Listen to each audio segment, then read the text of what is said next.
Coach Joe, how do I get faster through the circle?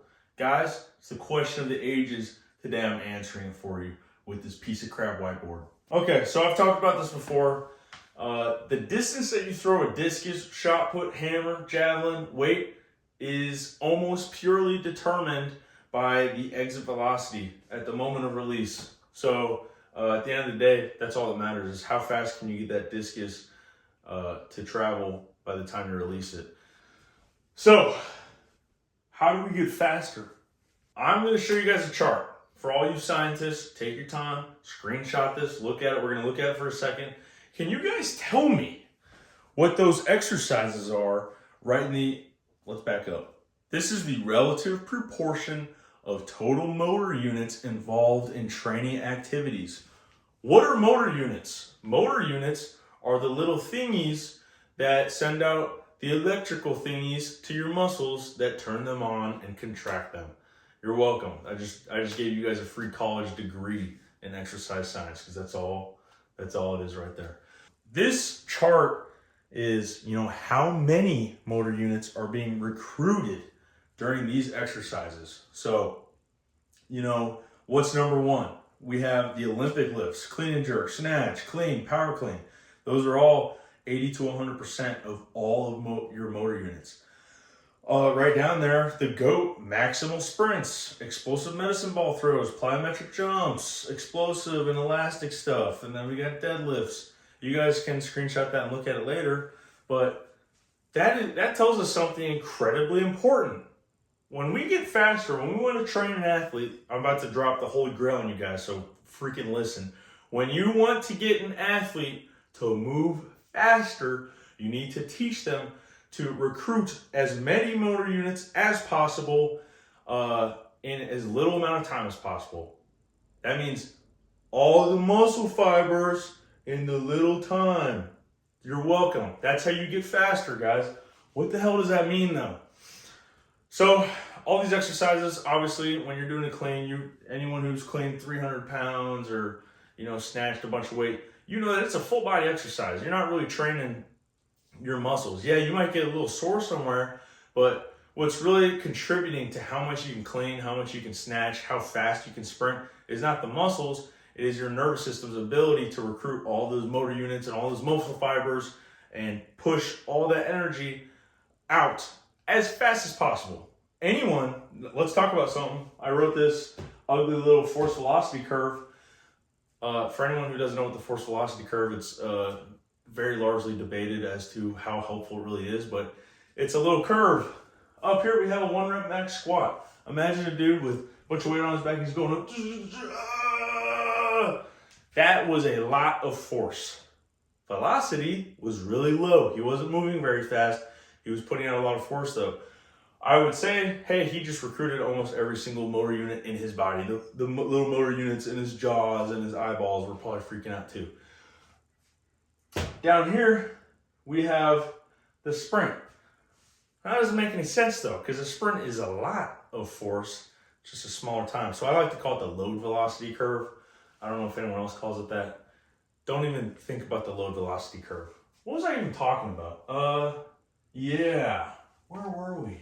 Okay, I found it. Anyway, we want to do things that recruit a lot of motor units, but we want to isolate those things down to activities or exercises that are very short in duration.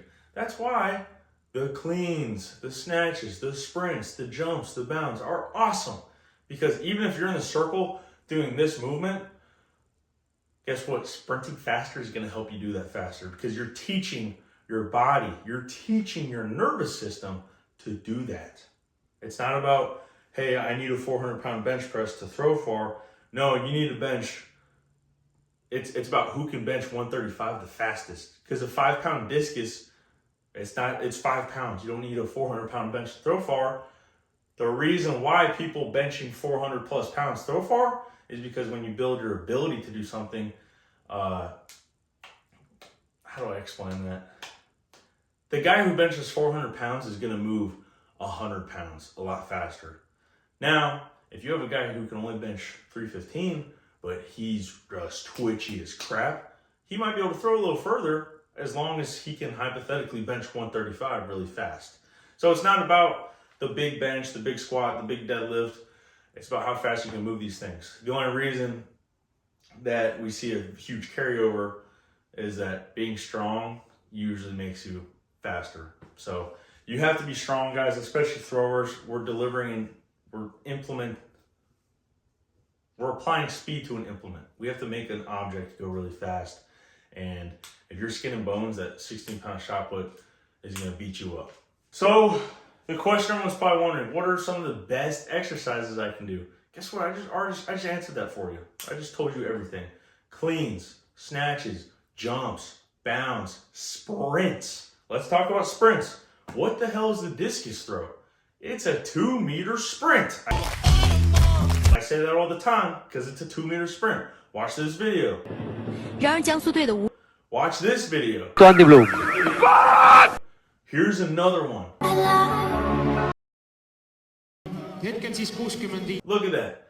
When we watch it from the side, it's all, you're sprinting. The faster someone can sprint 2 meters, I'd be willing to bet that you take a lot of throwers, you laser time them, reaction time and everything, and say, hey, fastest 2-meter sprint, maybe to be safe, we could do a 5-meter sprint.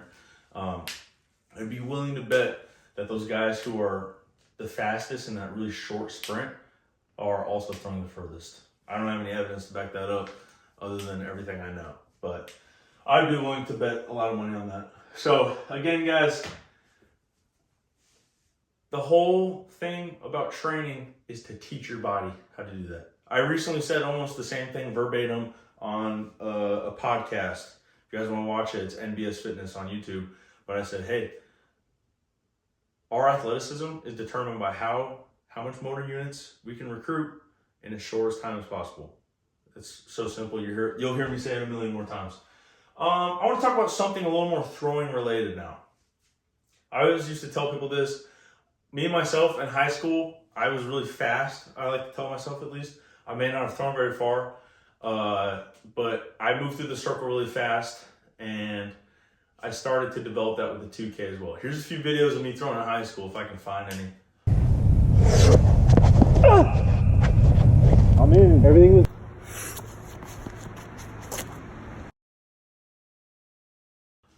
Boom. So people would always say, Joe, how do you get so fast? Well, in high school, mind you, I'm not saying I was a dog or anything. I threw a 172, I think. But in high school, all I really would focus on, and actually, I mean, I would do this the past few years as well, but the first half of practice was kind of technique. You know, let's say, here we go. Get out of here. Here's practice, okay? Practice, here's what we're focusing on, and here's time. I would start practice just focus on technique. You know, I'm warming up, I'm focused on technique. As time went on, I would drop the focus on technique, boom, and then as time went on, I would increase the focus on intensity. Looks like we're making Confederate flag. I gotta do that a little better so I don't get canceled. Boom. So intensity goes up. The last the last 5 to 10 throws of practice, I would dare to say, should really just be you practicing throwing really hard without letting your technique decay. It's a yin and yang. You got to have good technique. You got to have good speed. So practice pushing them both as high as possible. Okay. Don't just let one drop. Boom. That's a big mistake. I could make a whole video on people focusing too much on drills. I know. Try not to cancel me for that one, but sometimes you guys sitting there with the circle doing, sorry, I ran out of storage. As I was saying though, I've seen a lot of teams, a lot of athletes, a lot of coaches. Unfortunately, I had one or two of these coaches who would say, hey, we're not going to throw from August to December because we're going to do drills. And so we're sitting there with the PVC pipes doing this for 3 months. And then you pick up a discus and you're just detrained. I'm so sorry to all the coaches, and especially all the successful people who do this. That's so stupid, okay?